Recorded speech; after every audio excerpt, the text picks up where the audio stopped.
ਕੀ ਵਜ੍ਹਾ ਹੈ, ਕਿਉਂ ਇੰਡੀਆ ਹਾਰਦੀ ਪਈ ਹੈ, ਇਹਦਾ ਗਰੂਰ ਜਿਹੜਾ ਹੈ ਕਿਉਂ ਜਿਹੜਾ ਖਾਕ 'ਚ ਮਿਲਦਾ ਪਿਆ? ਸਾਡੇ ਨਾਲ ਤੌਸੀਫ ਸਾਹਿਬ ਮੌਜੂਦ ਨੇ। ਤੌਸੀਫ ਸਾਹਿਬ, ਇਹ ਜਿਹੜੀ ਸ਼ਰਮਿੰਦਗੀ ਇਹਨਾਂ ਨੂੰ ਚੱਕਣੀ ਪਈ ਇੰਨਾ ਵੱਡਾ ਟਾਰਗੇਟ ਦੇ ਕਰ ਵੀ, ਇਹ ਕੀ ਵਜ੍ਹਾ ਸਮਝਦੇ ਹੋ ਤੁਸੀਂ?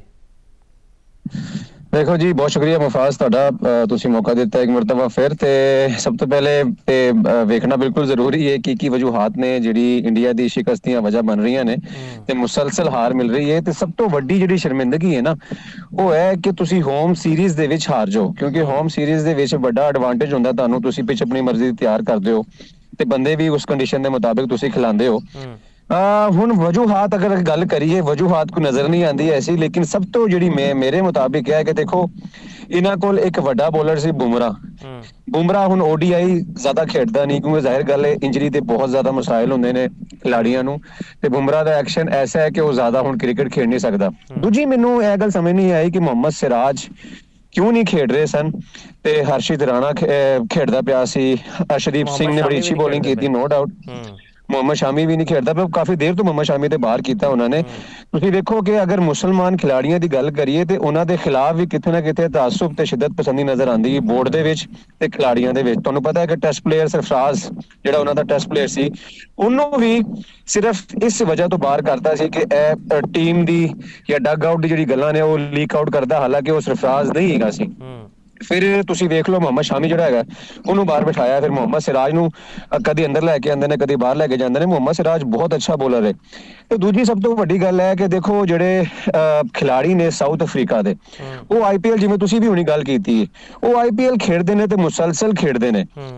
ਇੰਗਲੈਂਡ ਦੇ ਖਿਲਾੜੀਆਂ ਦੀ ਗੱਲ ਕਰੀਏ, ਸਾਊਥ ਅਫਰੀਕਾ ਦੇ ਖਿਲਾੜੀਆਂ ਦੀ ਗੱਲ ਕਰੀਏ ਤੇ ਆਸਟ੍ਰੇਲੀਆ ਦੇ ਖਿਲਾੜੀਆਂ ਦੀ ਗੱਲ ਕਰੀਏ, ਤੇ ਸਾਰੇ ਤਕਰੀਬਨ IPL ਦੇ ਵਿੱਚ ਆਉਂਦੇ ਨੇ। ਜ਼ਾਹਿਰ ਗੱਲ ਹੈ ਪੈਸੇ ਦੀ ਚਮਕ ਹੈਗੀ ਹੈ ਜੀ, ਤੇ ਅਫਰੀਕਨ ਖਿਲਾੜੀ ਜਿਹੜੇ ਹੈਗੇ ਨੇ ਉਹ ਯੂਜ਼ ਟੂ ਹੈਗੇ ਨੇ ਇੰਡੀਅਨ ਕੰਡੀਸ਼ਨਸ ਦੇ ਨਾਲ। ਤੇ ਤੁਸੀਂ ਸਿਰਫ ਅਗਰ ਫਲੈਟ ਵਿਕਟਸ ਬਣਾ ਕੇ ਤੁਸੀਂ ਇਹ ਸਮਝਦੇ ਹੋ ਕਿ ਅਸੀਂ 350 ਬਣਾ ਲਾਂਗੇ, 450 ਬਣਾ ਲਾਂਗੇ। ਤੁਹਾਨੂੰ ਯਾਦ ਹੋਏਗਾ ਆਸਟ੍ਰੇਲੀਆ ਦੇ ਨਾਲ ਮੈਚ ਸੀ ਅਫਰੀਕਾ ਦਾ, ਤੇ ਉਹਦੇ ਵਿੱਚ 450 ਪਲੱਸ ਸਕੋਰ ਬਣਾਇਆ ਸੀ ਉਹਨਾਂ ਨੇ, 450 ਆਸਟ੍ਰੇਲੀਆ ਨੇ 435 ਕਿੰਨਾ, ਤੇ ਸਾਊਥ ਅਫਰੀਕਾ ਨੇ ਆਰਾਮ ਨਾਲ ਚੇਸ ਕਰ ਲਿਆ ਸੀ। ਸਾਊਥ ਅਫਰੀਕਾ ਇੱਕ ਐਸੀ ਟੀਮ ਹੈ, ਅਗਰ ਉਹਨੂੰ ਕੰਡੀਸ਼ਨ ਮਿਲਣਗੀਆਂ, ਪਿਚ ਜ਼ਿਆਦਾ ਤੰਗ ਕਰਨ ਵਾਲੀ ਨਹੀਂ ਹੋਏਗੀ, ਜਿੰਨਾ ਮਰਜ਼ੀ ਵੱਡਾ ਟਾਰਗੇਟ ਦੇ ਦਿਓ ਤੇ ਉਹ ਚੇਸ ਕਰ ਲੇਗੀ। ਤੇ ਤੁਸੀਂ ਸਮਝਦੇ ਹੋ ਕਿ ਤੁਸੀਂ ਹਰਸ਼ਿਤ ਰਾਣਾ ਵਰਗੇ ਤੇ ਕ੍ਰਿਸ਼ਨਾ ਵਰਗੇ, ਤੁਸੀਂ ਯਾਦੇਵ ਵਰਗੇ ਬੋਲਰ ਲਾ ਕੇ ਤੁਸੀਂ 350 ਜਿਹੜਾ ਹੈਗਾ ਉਹ ਡਿਫੈਂਡ ਕਰ ਲੋਗੇ, ਉਹ ਵੀ ਫਲੈਟ ਵਿਕਟ ਦੇ ਉੱਤੇ, ਤੇ ਇਹ ਇੰਪੋਸੀਬਲ ਹੈਗਾ। ਤੁਸੀਂ ਸਮਝ ਗੱਲਾਂ ਕਰਦੇ ਸੀ ਬਵੂਮਾ ਬਾਰੇ ਕਿ ਜੀ ਇਹ ਬੋਨਾ ਹੈ, ਉਹਨੂੰ ਬੋਨਾ ਆਖਦੇ ਸਨ, ਤੇ ਉਹਨੇ ਵੀ ਫਿਰ ਆਪਣੀ ਪਰਫਾਰਮੈਂਸ ਨਾਲ ਦੱਸਿਆ ਹੈ। ਤੇ ਇਹ ਜਿਹੜੀ ਵੱਡੀਆਂ ਗੱਲਾਂ ਇੰਡੀਆ ਕਰਦਾ ਹੈ ਤੇ ਆ ਫਿਰ ਡਿੱਗ ਜਾਂਦੇ ਆਪਣੇ ਖੂਹੇ 'ਚ, ਇਹ ਤੁਸੀਂ ਕਿੱਦਾਂ ਵੇਖਦੇ ਹੋ? ਅਸਲ 'ਚ ਗੱਲ ਹੈ ਕਿ ਦੇਖੋ ਇੰਡੀਆ ਦੀ ਨਾ ਪੁਰਾਣੀ ਗੱਲ ਹੈ, ਇੰਡੀਆ ਦੇ ਬੋਰਡ ਦੇ ਜਿਹੜੇ ਮੈਂਬਰਸ ਹੁੰਦੇ ਨੇ ਜਾਂ ਖਿਲਾੜੀ ਜਿਹੜੇ ਐਕਸ ਕ੍ਰਿਕਟਰਸ ਹੁੰਦੇ ਨੇ, ਜਿਵੇਂ ਇਰਫਾਨ ਪਠਾਨ ਨੂੰ ਵੇਖ ਲਓ, ਆਏ ਦਿਨ ਕੋਈ ਨਾ ਕੋਈ ਮੂੰਹ ਤੋਂ ਗੰਦ ਕੱਢ ਰਿਹਾ ਹੁੰਦਾ। ਜ਼ਾਹਿਰ ਗੱਲ ਹੈ ਉਹਨੇ ਆਪਣੀ ਇੱਕ ਉਹ ਕਹਿੰਦੇ ਨੇ ਨੈਸ਼ਨਲਿਜ਼ਮ ਵੀ ਪ੍ਰੂਵ ਕਰਨਾ ਉੱਥੇ ਰਹਿ ਕੇ ਕਿ ਮੈਨੂੰ ਕੋਈ ਗੱਲ ਨਾ ਕਰੇ। ਤੁਸੀਂ ਵੇਖ ਲਓ ਹਰਭਜਨ ਸਿੰਘ ਨੂੰ, ਤੁਸੀਂ ਵੇਖ ਲਓ ਕੋਈ ਨਾ ਕੋਈ ਗੰਦ ਵਗ ਰਿਹਾ ਹੁੰਦਾ। ਇਸੇ ਤਰੀਕੇ ਨਾਲ ਟੈਸਟ ਮੈਚ ਦੇ ਵਿੱਚ ਜਿਵੇਂ ਬੁਮਰਾ ਨੇ ਬੂਮਾ ਨੂੰ ਜਿਸ ਤਰੀਕੇ ਨਾਲ ਮੁਖਾਤਿਬ ਕੀਤਾ, ਤੇ ਅੱਜ ਵੇਖ ਲਓ ਕਿ ਮੂੰਹ ਦੀ ਖਾਂਦੇ ਪਏ ਨੇ। ਤੇ ਸਭ ਤੋਂ ਵੱਡੀ ਗੱਲ ਹੈ ਕਿ ਤੁਸੀਂ ਮੂੰਹ ਨਾਲ ਨਹੀਂ, ਤੁਸੀਂ ਅਗਰ ਬੋਲਰ ਹੋ ਤੇ ਬੋਲਿੰਗ ਦੇ ਨਾਲ ਪਰਫਾਰਮ ਕਰਨਾ, ਤੁਸੀਂ ਅਗਰ ਬੈਟਰ ਹੋ ਤੇ ਬੈਟਰ ਦੇ ਨਾਲ ਪਰਫਾਰਮ ਕਰਨਾ ਹੈ।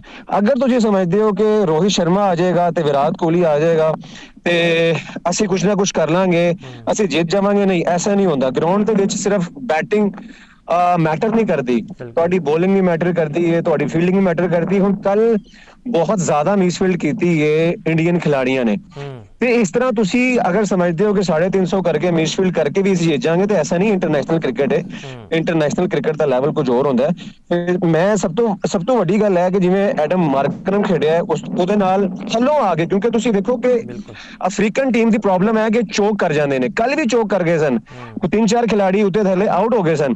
ਲੇਕਿਨ ਸਭ ਤੋਂ ਵੱਡੀ ਗੱਲ ਹੈ ਕਿ 2 ਇੰਜਰੀਆਂ ਹੋਈਆਂ, ਬਰਗਰ ਦੀ ਇੰਜਰੀ ਹੋਈ, ਬਰਜਰ ਦੀ, ਉਸ ਤੋਂ ਬਾਅਦ ਦੂਜਾ ਇਹਨਾਂ ਦਾ ਜਿਹੜਾ ਡਿਜ਼ੂਜ਼ੀ ਦੀ ਇੰਜਰੀ ਹੋਈ, ਤੇ ਤੁਸੀਂ ਵੇਖੋ ਡਿਜ਼ੂਜ਼ੀ ਦੇ ਬਾਹਰ ਚਲਾ ਗਿਆ ਸੀ, ਕਸ਼ਪ ਮਹਿਰਾਜ ਖੇਡਣ ਵਾਸਤੇ ਆਇਆ ਸੀ, ਔਰ ਫਿਰ ਉਹਦੇ ਨਾਲ ਜਿਹੜਾ ਬੋਸ਼ ਖੇਡਦਾ ਪਿਆ ਸੀ, ਬੋਸ਼ ਨੇ ਜਿਸ ਤਰੀਕੇ ਨਾਲ ਪਹਿਲੇ ਮੈਚ 'ਚ ਪਰਫਾਰਮ ਕੀਤਾ ਤੇ ਫਿਰ ਇਹਦੇ ਨਾਲ ਦੂਜੇ ਮੈਚ 'ਚ ਹੀ ਪਰਫਾਰਮ ਕੀਤਾ, ਤੇ ਪਹਿਲਾ ਮੈਚ ਹੀ ਬੜਾ ਕਲੋਜ਼ ਗਿਆ ਹੈ। ਉਹ ਵੀ ਤਕਰੀਬਨ ਜਿਹੜਾ ਇੰਡੀਆ ਸੀ ਉਹ ਹਾਰ ਗਿਆ ਸੀ 17 ਰਨਸ ਤੋਂ, ਸਿਰਫ ਇੰਡੀਆ ਜਿੱਤਿਆ ਹੈ। ਯਾਨੀ ਕਿ ਉੱਥੇ ਵੀ ਅਗਰ ਕੋਈ ਗਲਤੀ ਨਾ ਹੁੰਦੀ, ਥੋੜੀ ਜਿਹੀ ਉੱਤੇ ਥੱਲੇ ਜਿਹੜੀ ਮਿਸਕੈਲਕੂਲੇਸ਼ਨ ਹੋ ਜਾਂਦੀ, ਅਗਰ ਨਾ ਹੁੰਦੀ ਤੇ ਇੰਡੀਆ ਕੋਲ ਉਹ ਵੀ ਮੈਚ ਚਲਾ ਗਿਆ ਸੀ, ਇਹ ਵੀ ਇੰਡੀਆ ਵਾਈਟ ਵਾਸ਼ ਹੋ ਸਕਦਾ ਸੀ। ਲੇਕਿਨ ਬੋਸ਼ ਨੇ ਜਿਸ ਤਰੀਕੇ ਨਾਲ ਤੇ ਕਸ਼ਮ ਮਹਿਰਾਜ ਨੇ ਜਿਸ ਤਰੀਕੇ ਦੇ ਨਾਲ ਸਿੰਗਲਾਂ ਡਬਲਾਂ ਕਰਕੇ ਜਿਹੜਾ ਟਾਰਗੇਟ ਹੈ ਉਹ ਪੂਰਾ ਕੀਤਾ, ਚੇਸ ਕੀਤਾ, ਉਹ ਇੱਕ ਅੱਛੀ ਹਕਮਤ ਅਮਲੀ ਹੈਗੀ ਸੀ।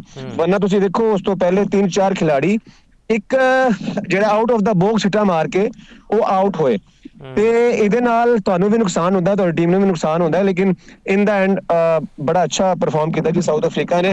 ਹੁਣ ਵੇਖਦੇ ਹਾਂ ਤੀਜੇ ਮੈਚ ਦੇ ਵਿੱਚ ਕਿਸ ਤਰੀਕੇ ਨਾਲ ਅੱਗੇ ਜਾਂਦੇ ਨੇ। ਲੇਕਿਨ ਅਫਰੀਕਨ ਟੀਮ ਦਾ ਕਹਿੰਦੇ ਜੀ ਬੜੇ ਸਾਜ਼ਿਸ਼ਾਂ ਕਰਦੇ ਪਏ ਨੇ ਟੀਮ ਵਿੱਚ। ਉਹਨਾਂ ਨੇ ਇਹ ਵੀ ਆਖਿਆ ਜੀ ਕਿ ਜਦੋਂ ਦਾ ਮੈਂ ਕੋਚ ਬਣਿਆ ਸੀ ਤੁਹਾਨੂੰ ਏਸ਼ੀਆ ਕੱਪ ਵੀ ਜਿਤਾਤਾ, ਚੈਂਪੀਅਨਸ ਟਰਾਫੀ ਵੀ ਜਿਤਾਤੀ ਹੈ।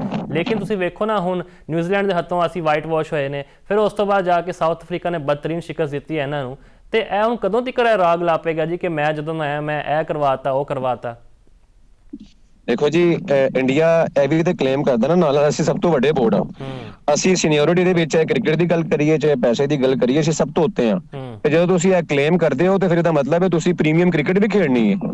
ਲੇਕਿਨ ਹੁਣ ਤੇ ਸਾਨੂੰ ਕਿਸੇ ਪ੍ਰੀਮੀਅਮ ਕ੍ਰਿਕਟ ਨਜ਼ਰ ਨਹੀਂ ਆ ਰਹੀ। ਨਿਊਜ਼ੀਲੈਂਡ ਦੇ ਖਿਲਾਫ ਤੁਹਾਡੀ ਕੋਈ ਪ੍ਰੀਮੀਅਮ ਕ੍ਰਿਕਟ ਨਜ਼ਰ ਨਹੀਂ ਆਈ, ਅਫਰੀਕਾ ਦੇ ਖਿਲਾਫ ਤੁਹਾਡੀ ਕੋਈ ਪ੍ਰੀਮੀਅਮ ਕ੍ਰਿਕਟ ਨਜ਼ਰ ਨਹੀਂ ਆਈ। ਆਹੀ ਟੀਮ ਸੀ ਨਾ ਜਿਹੜੀ ਪਾਕਿਸਤਾਨ ਆਈ ਸੀ ਅਫਰੀਕਾ ਦੀ, ਤੇ ਪਾਕਿਸਤਾਨ ਨੇ ਕਿਸ ਤਰੀਕੇ ਨਾਲ ਉਹਨੂੰ ਹਰਾਇਆ ਸੀ, ਉਹ ਵੀ ਜਾਣਦੇ ਨੇ। ਕਿ ਮਿੰਨਤਾਂ ਕਰਨ ਮੇਰੇ ਕੋਲੋਂ, ਮੈਂ ਤੇ ਇਹ ਚਾਹੁੰਦਾ ਸੀਗਾ ਕਿ ਮੈਚ ਡਰਾ ਹੋਵੇ ਕਿਸੇ ਤਰ੍ਹਾਂ। ਹਾਂ ਬਿਲਕੁਲ ਬਿਲਕੁਲ ਇਸ ਤਰ੍ਹਾਂ ਹੀ ਹੈ। ਤੁਸੀਂ ਵੇਖੋ ਕਿ ਗੱਲਾਂ ਕਰਦੇ ਸਨ ਕਿ ਇੱਥੇ ਛੋਟੀ ਟੀਮ ਆਈ ਹੈ, ਹਾਲਾਂਕਿ 2 ਜਾਂ 3 ਖਿਲਾੜੀ ਮਿਸ ਹੈਗੇ ਸਨ। ਉਹ 2 ਜਾਂ 3 ਖਿਲਾੜੀ ਸਿਰਫ ਵਾਪਸ ਆਏ ਨੇ ਉਹਨਾਂ ਦੇ ਟੀਮ ਦੇ ਵਿੱਚ, ਬਾਕੀ ਉਹੀ ਖਿਲਾੜੀ ਪਰਫਾਰਮ ਕਰਦੇ ਪਏ ਨੇ ਜਿਹੜੇ ਪਾਕਿਸਤਾਨ ਦੇ ਵਿੱਚ ਪਰਫਾਰਮ ਕਰਦੇ ਪਏ ਸਨ। ਤੁਸੀਂ ਇਹ ਦੇਖੋ ਨਾ, ਫਿਰ ਉਸ ਤੋਂ ਬਾਅਦ ਗੌਤਮ ਗੰਭੀਰ ਹੋ ਗਿਆ ਜਾਂ ਅਜੀਤ ਅਗਾਰਕਰ ਹੋ ਗਿਆ। ਜ਼ਾਹਿਰ ਗੱਲ ਹੈ ਕਿ ਗੌਤਮ ਗੰਭੀਰ ਕੋਚ ਹੈ, ਅਜੀਤ ਅਗਾਰਕਰ ਚੀਫ ਸਿਲੈਕਟਰ ਹੈ। ਹੁਣ ਗੱਲਾਂ ਸਿਰਫ ਅਸੀਂ ਨਹੀਂ ਕਰ ਰਹੇ, ਬਲਕਿ ਇਹਨਾਂ ਦੇ ਜਿਹੜੇ ਆਪਣੇ ਕ੍ਰਿਕਟ ਐਕਸਪਰਟਸ ਹੈਗੇ ਨੇ ਉਹ ਇਹਦੇ ਉੱਤੇ ਗੱਲ ਕਰਦੇ ਪਏ ਨੇ। ਕਿਉਂਕਿ ਗੌਤਮ ਗੰਭੀਰ ਦਾ ਜਿਹੜਾ ਮਸਲਾ ਹੈ ਉਹ ਐਟੀਟਿਊਡ ਦਾ ਮਸਲਾ ਹੈ। ਉਹਦਾ ਐਟੀਟਿਊਡ ਬਹੁਤ ਹਾਈ ਰਹਿੰਦਾ ਹੈ। ਜਿਹੜਾ ਕੋਚ ਹੁੰਦਾ ਜ਼ਾਹਿਰ ਕਰ ਲੈ ਉਹਨੇ ਸਭ ਨੂੰ ਲੈ ਕੇ ਚੱਲਣਾ ਹੈ, ਪੂਰੀ ਟੀਮ ਨੂੰ, ਪੂਰੇ ਖਿਲਾੜੀਆਂ ਨੂੰ। ਤੇ ਤੁਸੀਂ ਵੇਖ ਲਓ ਕਿਥੇ ਨਾ ਕਿਥੇ ਗੌਤਮ ਗੰਭੀਰ ਦੇ ਵਿੱਚ ਤਾਸੂ ਪਸੰਦੀ ਦੀ ਝਲਕ ਵੀ ਨਜ਼ਰ ਆਉਂਦੀ ਕਿਤੇ ਨਾ ਕਿਤੇ। ਮੁਸਲਮਾਨ ਜਿਹੜੇ ਕ੍ਰਿਕਟਰਸ ਹੈਗੇ ਨੇ ਉਹਨਾਂ ਨੂੰ ਲੈ ਕੇ, ਮੁਸਲਮਾਨਾਂ ਨੂੰ ਤਾਂ ਛੱਡੋ, ਵਿਰਾਟ ਕੋਹਲੀ ਦੇ ਉੱਤੇ ਅਸੀਂ ਕਰਦੇ ਪਏ ਨੇ। ਤੁਸੀਂ ਵੇਖੋ ਵਿਰਾਟ ਕੋਹਲੀ ਨੇ, ਸਾਡੇ ਸੋਰਸਸ ਕਹਿ ਰਹੇ ਨੇ ਕਿ ਇਨਕਾਰ ਕਰਤਾ ਜਿਹੜੀ ਡੋਮੈਸਟਿਕ ਉਹਨਾਂ ਦੀ ਵਿਜੇ ਹਜ਼ਾਰਾ ਟੂਰਨਾਮੈਂਟ ਹੈ ਉਹ ਖੇਡਣ ਤੋਂ ਉਹਨੇ ਇਨਕਾਰ ਕੀਤਾ ਕਿ ਭਾਈ ਮੇਰੀ ਪਰਫਾਰਮੈਂਸ ਠੀਕ ਹੈ, ਮੈਨੂੰ ਕੋਈ ਜ਼ਰੂਰਤ ਨਹੀਂ ਹੈਗੀ ਡੋਮੈਸਟਿਕ ਖੇਡਣ ਦੀ, ਤੇ ਤੂੰ ਆਪਣੇ ਕੋਲ ਹੀ ਰੱਖ ਆਪਣੀ ਰਾਏ। ਤੇ ਇਹ ਜਿਹੜੇ ਇਖਤਲਾਫਾਤ ਨੇ ਖੁੱਲ ਕੇ ਆ ਰਹੇ ਨੇ, ਤੁਸੀਂ ਕਿੱਦਾਂ ਵੇਖਦੇ ਹੋ? ਜ਼ਾਹਿਰ ਗੱਲ ਹੈ ਗੌਤਮ ਗੰਭੀਰ ਦੀ ਜਿਹੜੀ ਕਲਾਸ ਹੈ ਉਹ ਵਿਰਾਟ ਕੋਹਲੀ ਦੇ ਨਾਲ ਮੈਚ ਨਹੀਂ ਕਰਦੀ। ਵਿਰਾਟ ਕੋਹਲੀ ਦਾ ਜਿਹੜਾ ਲੈਵਲ ਹੈ ਬਹੁਤ ਉੱਤੇ ਹੈ, ਗੌਤਮ ਗੰਭੀਰ ਦਾ ਉਹ ਲੈਵਲ ਨਹੀਂ ਆ। ਹਾਂ ਅਨਫੋਰਚੂਨੇਟਲੀ ਗੌਤਮ ਗੰਭੀਰ ਹੁਣ ਕੋਚ ਹੈਗਾ। ਕੋਚ ਜ਼ਾਹਿਰ ਗੱਲ ਹੈ ਕੁਝ ਨਾ ਕੁਝ ਗਲਤ ਕਰ ਸਕਦਾ ਵਿਰਾਟ ਕੋਹਲੀ ਨੂੰ ਐਜ਼ ਅ ਕੋਚ। ਉਹਨੂੰ ਕਹਿ ਵੀ ਸਕਦਾ ਕਿ ਵੀ ਅਗਰ ਤੂੰ ਟੀਮ ਤੋਂ ਬਾਹਰ ਹੈ ਜਾਂ ਟੈਸਟ ਨਹੀਂ ਖੇਡ ਰਿਹਾ, T20 ਨਹੀਂ ਖੇਡ ਰਿਹਾ, ਜਾ ਕੇ ਡੋਮੈਸਟਿਕ ਖੇਡ, ਡੋਮੈਸਟਿਕ ਜਾ ਕੇ ਪਰਫਾਰਮੈਂਸ ਸੀ ਕਰ। ਲੇਕਿਨ ਵਿਰਾਟ ਕੋਹਲੀ ਨੇ ਆਪਣੀ ਪਰਫਾਰਮੈਂਸ ਦੇ ਨਾਲ ਜਿਸ ਤਰੀਕੇ ਨਾਲ ਪ੍ਰੂਵ ਕੀਤਾ ਆਪਣੇ ਆਪ ਨੂੰ, ਇਹ ਕੋਈ ਮਾੜੀ ਗੱਲ ਨਹੀਂ ਹੈ। ਕਿ ਇੰਨੇ ਤੁਸੀਂ ਇੰਨੇ ਗੈਪ ਤੋਂ ਬਾਅਦ ਜਦੋਂ ਟੀਮ ਦੇ ਵਿੱਚ ਆਉਂਦੇ ਹੋ ਤੁਹਾਡੇ ਉੱਤੇ ਪ੍ਰੈਸ਼ਰ ਹੁੰਦਾ ਹੈ। ਲੇਕਿਨ ਬੈਕ ਟੂ ਬੈਕ ਸੈਂਚੁਰੀ ਜਿਹੜੀ ਹੈਗੀ ਨਾ ਉਹ ਬਹੁਤ ਮੈਟਰ ਕਰਦੀਆਂ ਨੇ। ਤੇ ਵਿਰਾਟ ਕੋਹਲੀ ਦਾ ਕੌਨਫੀਡੈਂਸ ਵੀ ਇਸ ਤਰੀਕੇ ਨਾਲ ਬੂਸਟਅਪ ਹੋਇਆ ਤੇ ਉਹਦੇ ਨਾਲ ਟੀਮ ਦਾ ਮੋਰਾਲ ਵੀ ਹਾਈ ਹੋਇਆ। ਅਗਰ ਤੁਸੀਂ ਦੇਖੋ, ਅਗਰ ਇਹੀ ਬੰਦੇ ਬਾਹਰ ਭਜਣ ਤੇ ਪਿੱਛੇ ਕੀ ਰਹਿ ਜਾਂਦਾ? ਹੁਣ ਸਭ ਤੋਂ ਵੱਡਾ ਕੁਐਸਚਨ ਹੈ ਕਿ ਅਗਰ ਸੀਨੀਅਰ ਬਾਹਰ ਚਲੇ ਜਾਣਗੇ ਤੇ ਫਿਰ ਉਸ ਤੋਂ ਬਾਅਦ ਕੀ ਰਹਿ ਜਾਏਗਾ? ਟੈਸਟ ਦੇ ਵਿੱਚ ਕਿਸ ਤਰੀਕੇ ਨਾਲ ਬੁਰੀ ਤਰ੍ਹਾਂ ਸ਼ਿਕਸਤ ਹੋਈ ਹੈ ਇਹਨਾਂ ਨੂੰ, ਤੇ ਉਸ ਤੋਂ ਬਾਅਦ ਹੁਣ ODI ਦੇ ਵਿੱਚ ਕਿਸ ਤਰੀਕੇ ਨਾਲ ਖੇਡਦੇ ਪਏ ਨੇ, ਤੇ ਅਫਰੀਕਾ ਕਿਸ ਤਰੀਕੇ ਨਾਲ ਲਾਈਟ ਲੈ ਰਹੀ ਇਹਨਾਂ ਨੂੰ। ਇਹ ਕਹਿੰਦੇ ਨੇ ਸਾਡੀ ਈ ਟੀਮ, A ਟੀਮ, ਸਾਡੀ ਤੇ A ਟੀਮ ਵੀ ਨੈਸ਼ਨਲ ਟੀਮ ਵਰਗੀ ਹੈਗੀ ਹੈ। ਇਹ ਸਿਰਫ ਬੜਕਾਂ ਹੁੰਦੀਆਂ ਨੇ, ਜਦੋਂ ਬੜਕਾਂ ਮਾਰਦੇ ਹੋ ਤੇ ਕੀਤੀ ਗਰਾਈ ਸਾਹਮਣੇ ਆ ਜਾਂਦੀ ਹੈ। ਤੇ ਬੜਕਾਂ ਤੁਸੀਂ ਵੇਖ ਲਓ, ਹਾਰਦਿਕ ਪਾਂਡਿਆ ਨੇ ਬੜਕ ਮਾਰੀ ਸੀ ਨਾ ਕਿ ਸਾਡੀ ਤੇ A ਟੀਮ ਵੀ ਨੈਸ਼ਨਲ ਟੀਮ ਹੀ ਹੈ, ਅਸੀਂ ਉਹਨੂੰ ਨਹੀਂ ਹਰਾ ਸਕਦੇ। ਲੇਕਿਨ ਜਦੋਂ ਟਾਈਮ ਭੈੜਾ ਆਵੇ, ਤੁਹਾਡੇ ਜਿੰਨੇ ਮਰਜ਼ੀ ਵੱਡੇ ਪਲੇਅਰ ਹੋਣ, ਜਿੰਨੀ ਮਰਜ਼ੀ ਵੱਡੀ ਕ੍ਰਿਕਟ ਟੀਮ ਹੋਵੇ, ਉਹ ਥੱਲੇ ਲੱਗ ਸਕਦੀ ਹੈ। ਤੇ ਜਿਸ ਤਰੀਕੇ ਨਾਲ ਹੁਣ ਲੱਗੀ ਹੈ, ਹੁਣ ਤੀਜੇ ਮੈਚ ਵੀ ਅਫਰੀਕਾ ਦਾ, ਹੁਣ ਮੈਂ ਦੱਸ ਦੇਵਾਂ, ਅਪਰ ਹੈਂਡ ਹੈ। ਇੰਡੀਆ ਦਾ ਅਪਰ ਹੈਂਡ ਨਹੀਂ, ਆਲਦੋ ਇਹ ਹੋਮ ਕੰਡੀਸ਼ਨ ਹੈਗੀ ਨੇ ਇੰਡੀਆ ਵਾਸਤੇ, ਲੇਕਿਨ ਅਫਰੀਕਾ ਦਾ ਅਪਰ ਹੈਂਡ ਹੈ। ਅਫਰੀਕਾ ਦੇ ਸਾਰੇ ਖਿਲਾੜੀ ਤਕਰੀਬਨ ਫਾਰਮ 'ਚ ਹੈਗੇ ਨੇ ਤੇ ਉਹ ਤੀਜੇ ਮੈਚ 'ਚ ਵੀ ਪਰਫਾਰਮ ਕਰਨਗੇ। ਤਕਰੀਬਨ 70% ਜਿੱਤਣ ਦੇ ਚਾਂਸਸ ਹੈਗੇ ਨੇ ਅਫਰੀਕਨ ਟੀਮ ਦੇ।